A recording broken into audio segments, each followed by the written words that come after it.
What is up, J-Bays? How y'all doing? Welcome back to the channel. Hope y'all are doing good. Let's just get right into the mess. So, for the past week or so, there has been this online discourse surrounding Jackie Aina. For those of you who do not know, which if you're on YouTube watching this and don't know who Jackie Aina is, don't know how. Jackie Aina was one of the, I would say, OG makeup girlies, especially for black women and darker skinned black women. I know I've been watching her for several years because she was one of the first darker skinned black women that I saw kind of come into the YouTube space. But point is, she's been doing this a very long time. However, as anybody with any sort of fame or success or recognition, there also comes a lot of criticism about her. This narrative has kind of always existed around Jackie Aina about her being a quote unquote mean girl or just not being relatable or being harsh with people or whatever. And recently this conversation has come back to the forefront because she recently changed her last name on her social media accounts, which has led people to speculate whether or not she has gotten married to her longtime fiance, Dennis. Now you're probably thinking, why is this news? That is also what I was thinking as somebody who follows her. But apparently it's becoming an issue because people have been getting blocked. And so this blocking extravaganza has been going on for a while, and people, mostly fans, I guess, people who are calling themselves fans, I guess, who have been getting blocked for supposedly saying, quote unquote, what they believe to be nice things like congratulations and oh my God, finally, or just speculating in her comments like, oh, whether did she get married? Why'd she change her last name? Blah, blah, blah, blah, blah, blah, blah. And then very quickly are finding out that they have been blocked. As somebody who has been following Jackie for a very long time and also doesn't give a shit, watching y'all have this conversation has been very interesting to me because there are two sides of this that I'm seeing. I'm seeing the one side of people who are, I wouldn't even necessarily say in support of Jackie. I think it's more just in the support of bodily autonomy, which I'm going to get into a little bit later, where there's this one side of people that are being like, people don't need to really block you. If she blocked you, she had her own reasons to block you and get over it. Also, this narrative of like, y'all don't like when black women have boundaries, which is something that I will also get into a little bit later. And then there's this flip side of it from the people who have been blocked that are just like, oh my God, she's a mean girl. And I've been seeing her get meaner and meaner as she's been gotten successful. And this is just rage baiting. Like, you don't have a right to change your name and then be mad when people ask questions. And I just want to ask if y'all are all right. Are y'all okay? Because to me, this is something that is very strange to be angry about. I wanted to talk about it because I think this is the beginning of a much larger conversation that has nothing to do with Jackie Aina, but really has to do with the increasing amount of parasocial relationships. And Jackie Aina just happens to be the person at the forefront at this exact moment. But this is not in any way unique to her or unique to her fan base. This has been an increasing issue for a very long time, especially with the increase in accessibility with the internet to people that you do not know. Parasocialism and parasocial relationships are very prominent, and I feel like there's not enough conversation happening about it.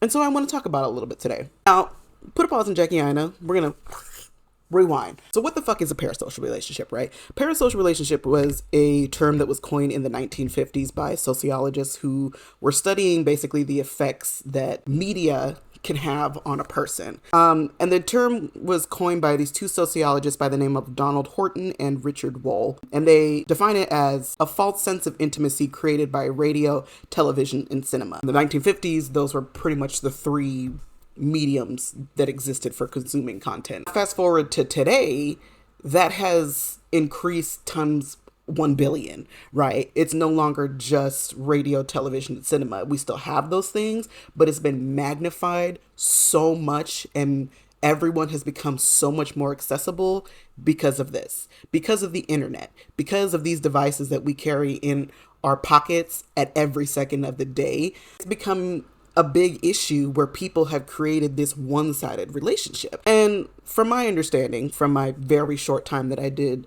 research on the background of parasocial relationships, they were studying it because they wanted to see the effects that it had on people, right? And what they found was that it can actually have very positive effects on people, right? We, as a species, are social human beings. And so one of the things they found was that in some ways it can increase self-confidence. It can lower someone's sense of loneliness, can actually strengthen your overall sense of social connections. However, on the flip side of that, especially when you are the person who is the target of the parasocial relationship, it can also be very dangerous. It can be violent. It can make people very uncomfortable because, again, this is a false relationship that somebody has created in their head. You do not know these movie stars. You do not know these musicians. They don't know you. You are a fan of their work, right? You are a fan of the character. You are a fan of the persona. Very extreme version of this would be like stalking. Those people who are stalkers have created this parasocial relationship in their mind where they have fixated on a person. And it isn't necessarily always romantic either. It's like you have created, whether it's a hatred or a love or whatever emotion, you have created this fixation on this person who literally does not know you exist. They don't know you. It is a one-way street that you have created in your mind. And so that was something they were studying back in the 1950s, and then it kind of, fluttered away. Oh, we found these things and cool. But then interestingly enough, it kind of came back again to the forefront during COVID-19 when we were all in isolation. So it was observed that they saw an increase in parasocial relationships because everybody was so isolated. They didn't have any way else to connect with people other than, again, the internet, these phones, these way that we consume media. And so there were this increase in parasocial relationships because we literally didn't have anybody to interact with. So people just started creating these fake relationships in their minds with the people that they love. Either whether you love or hate it, right? There are so many people that, for example, really, really hate somebody. But again, you don't know that person, but you have created this relationship and where you hate this person. And now look, I ain't no scientist, I ain't no researcher, I ain't no sociologist, right? So I'm speaking purely based on my opinion on this specific topic, and I'm going to talk about another issue that has been coming up on social media. This is just my opinion on the situation and my understanding of parasocial as it stands now. Anyways, back to the point. So as somebody who has worked in entertainment for almost 11 years now and have met a lot of celebrities, I don't care. I don't care about celebrities. I don't care who you are. Even my first day on the job, I have just always, personally, me as a human being, I don't believe that anybody is better than anybody else just because you have money or fame or status. I'm gonna treat you all the same, right? I don't care who you are. If you're a dickhead, I'm gonna treat you like a dickhead. If you cool, you're cool. If you start yelling at my staff members, if you start treating service workers like shit, I'm gonna go off on you. I don't care who you are. I don't care how much money you make. So for me, it is very easy for me to not be invested in celebrities. So when I saw that Jackie Aina's name had changed on Instagram, I was like, interesting. And I kept scrolling because who cares? Even if I did care, right? Even if I did care, for me, they have been together for so long.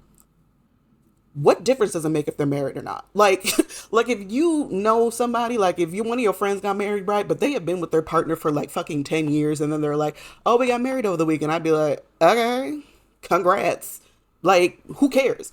You've been together for so long at this point. You already are basically a married couple. Like, what difference does it make that you sign a piece of paper? Who cares? Your lives are already entwined. So to me, that's why I didn't give a shit. But for some of y'all, it really tickled your toes that lady has her last name changed. And I don't understand why. And again, it's interesting to me because there's just been this conversation about like boundaries. The conversation that I've seen come up back and forth about boundaries is like, there's this one side of people that are like, y'all really hate the black women have boundaries.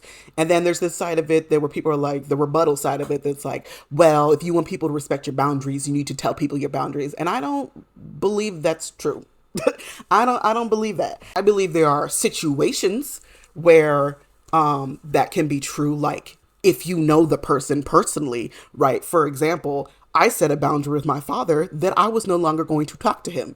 And I told him that boundary. And I told him why I made that boundary. And I told him he needed to do for me to remove that boundary, right? But that is because he is my father. That is because I know him in real life. That is because we have a relationship. Y'all don't have a relationship with Jackie Aina. She does not owe you an iOS press release of this is my boundary number 1. This is boundary number 2. This is boundary number 3.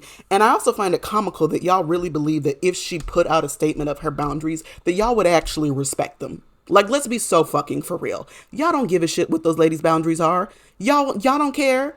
Y'all gonna do it anyway. And that's exactly why she's blocking y'all. Because here's the gag. When you mind your business, you don't get blocked.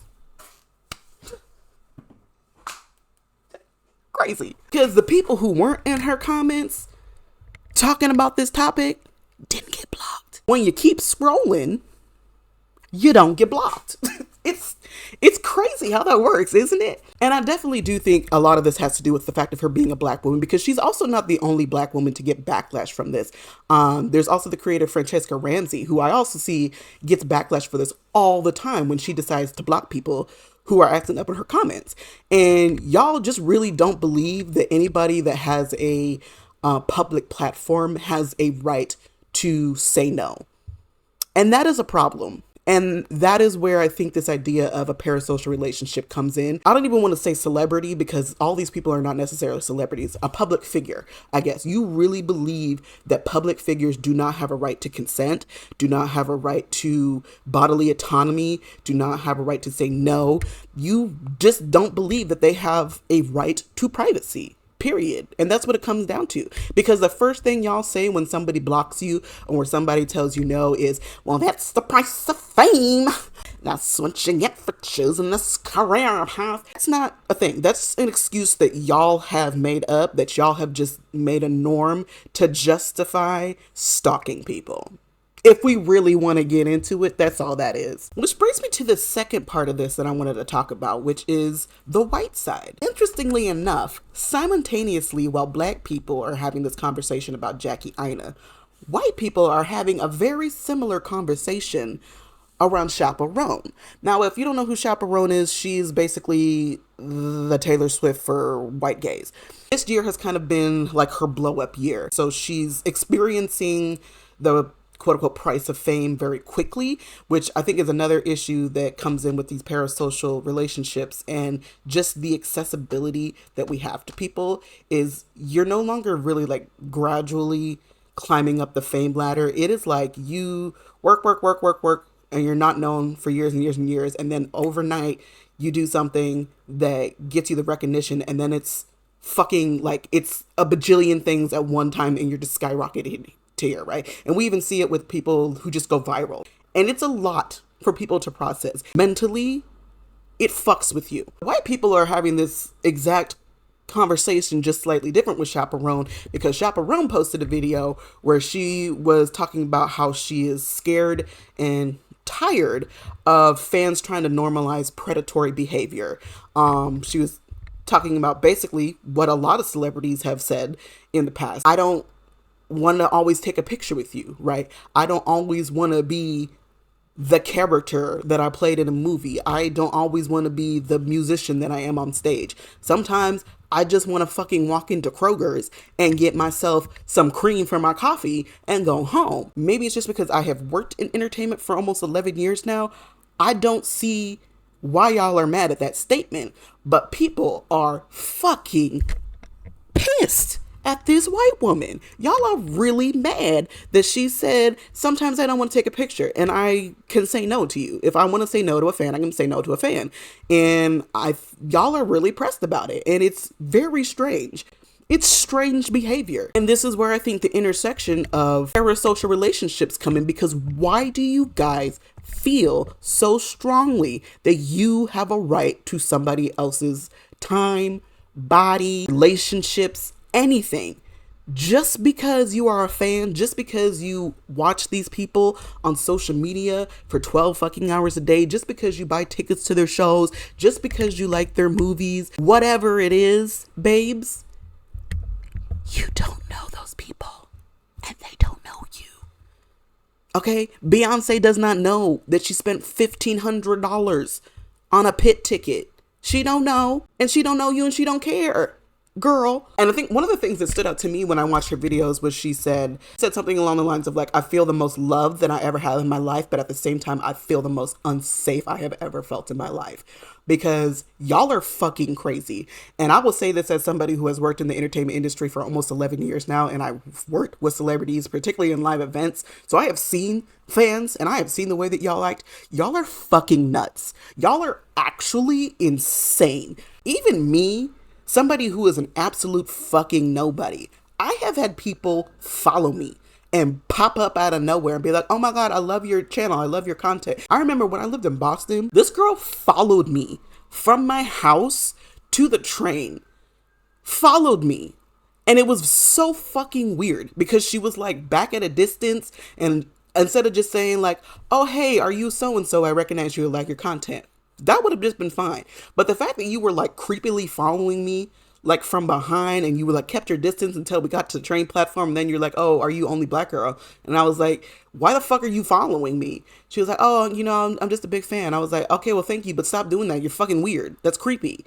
That's fucking creepy. Y'all are weird. Why do you think that shit is okay just because somebody is a public figure? That's not okay. And what's even more mind-blowing to me is the fact that y'all will be the same ones that sit up here and write think pieces and fucking video essays about the importance of consent and about grape culture, about women's rights and about the right to your own body and yada, yada, yada. And then we'll turn around and be like, you don't have the right to say no to a picture because you're a celebrity. Bitch, what? The real tea is y'all have just created this idea of public people do not have a right to privacy because you chose this career. That is just an excuse that y'all made up to normalize your weirdo ass behavior. That is a way that you guys have justified being predators. And there's no other way around it. And so it's been very interesting watching these two different conversations that are really the same underlying issue happening simultaneously, especially because they're on two very different sides of the internet. Jackie Aina's fan base is mostly black women. So every discourse and conversation that I have seen happening about Jackie Aina has been with black women.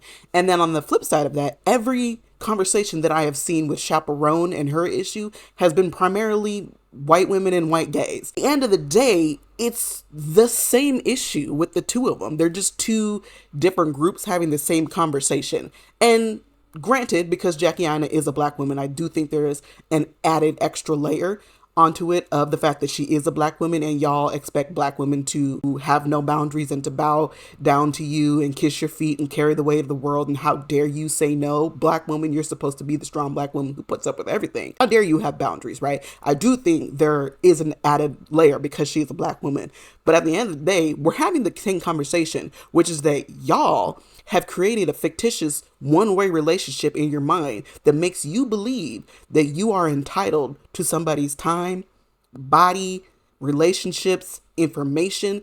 But in reality, you are not, because you are not that person's friend. And even if you were that person's friend, they still don't have to provide any of that for you. Because guess what? People are allowed to have boundaries. People are allowed to say, I don't want to share this information with you. People are allowed to say, it's none of your business, whether you know them or not. But especially when you do not know them. You do not know Chaperone. She does not have to take a picture with you. If Jackie Aina wants to change her last name on Instagram and TikTok, she don't have to explain to you why her name has changed. And she doesn't have to sit there and say, oh, thank you so much for the congratulations. She doesn't have to put out a press release with all of her boundaries because you do not know that woman. You are not friends. You are not owed an explanation. And furthermore, this idea of that, oh my God, you're an asshole, you're a mean girl, this is just the price of flame, blah, blah, blah, blah, then why are you following these people? If you genuinely think that Jackie Aina is a mean girl and she's gotten meaner and she's gotten manipulative with her success, then why are you still following her? Like, hello? Can somebody explain that to me? Because I'm lost. Because if I don't like somebody, if I think somebody is mean, if I don't like the way somebody moves, if I don't like their vibe, if I don't like the personality, I'm not following them. I'm not keeping up with what they're doing. I'm not giving them my energy. I'm not giving them engagement. And I remember there was this one post that I said this in the replies, and I was like, this is weirdo behavior that you were blocked and you went back to her account on a burner just to keep talking. I'm like, this is weirdo behavior. If you are blocked by somebody and then continue to go back on burner accounts, the problem is you, babes.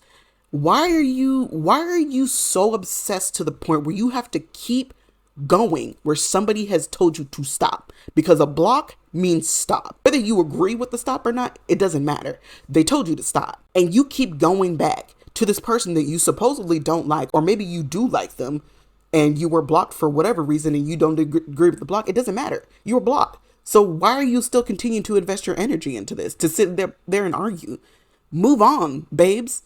Go outside, touch some grass, find a new creator to follow. Y'all don't have group chats to talk about this shit? Girlfriends, you can be like, oh my God, did you see Jackie Aina changed her name? What does this mean? Did she get married? Who knows? Girls, should I go in her comment? Blah, blah, blah, blah. That's what friends are for. Y'all don't have friends? I can tell you why you don't have friends. Because you're too busy creating fake relationships with people online you don't know. So, maybe think about that. But yeah, that is my 2 cents on this whole debacle that is happening that really is not a debacle because who cares? But yeah, I think with the increasingly amount of accessibility that social media has given people, I think there needs to be a much larger conversation about these parasocial relationships happening, because it's getting to a point where it's quite concerning. And for the people who are the targets of these parasocial relationships, I can honestly see how it could be fucking terrifying. I think everyone is becoming way too accessible than we should be, like, as a society. Like, I don't think that we as people are meant to be this plugged into other people's lives 24/7. It's very strange, and I don't think we as a species are ready to, like, psychologically process that. So I'm very interested to see what happens, like, mentally with people over this next like decade or so, because this is inevitably becoming a problem, and it's going to even get worse because technology is not slowing down. So yeah, that is my 2 cents on the issue. Y'all are a little bit weird. I need you to go outside, take a break, get off the internet, go play with some puppies, go take a walk in the park, go to the swimming pool, babes, get on a boat, go lay outside in the grass, read a book, I recently joined a silent book club. That was fun. If you're an introvert, it's great because you don't have to talk to anybody, but you're also surrounded by people. Go grab a coffee, go support a local business, go to a concert, go do something. Get off the internet. Y'all need to go make real friends in real life and stop creating fake ones with people who don't know you exist. Okay? Just think of this, right? The next time that you think that you are the most important person that's following Jackie Aina or any other influencer or celebrity that you like, right? Pretend that, like, you think that you're gonna marry Jason Momoa, right? I want you to remember that you are one in several million people who think the same thing. Just be reminded that you are insignificant to these people. Humble yourself just a little bit, okay? Okay. Well, that is all for this episode. I will hopefully see you guys next time. And yeah, go outside, touch some grass. Please stop being a weirdo and go to therapy, because it sounds like y'all need it. And that's no shade, because everybody needs therapy. So yeah, see you next time, guys. Bye.